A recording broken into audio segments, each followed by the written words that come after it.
तो सपोर्टिव्ह असलाच पाहिजे. म्हणजे एकमेकांना सपोर्ट करतच पुढे झालं पाहिजे. म्हणजे स्वभाव वेगवेगळे असू शकतात, काही काही अंशी मतं वेगवेगळी असू शकतात, पण एकमेकांसाठीचं जगणं हे कॉमन असलं पाहिजे.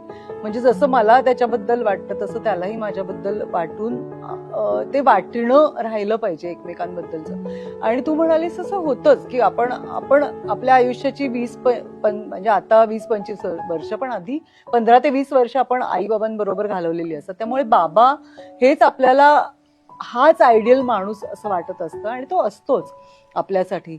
तर त्यांच्यातले सगळे गुण, त्यांचं वागणं आपण कुठेतरी नवऱ्यात शोधण्याचा प्रयत्न करत असतो. पण म्हणजे अविच्यात आणि माझ्या बाबांमध्ये एक खूप मोठी कॉमन गोष्ट आहे, की ते म्हणजे आयुष्य हे पूर्णपणे उपभोगतात, आनंद घेतात त्या आयुष्याचा.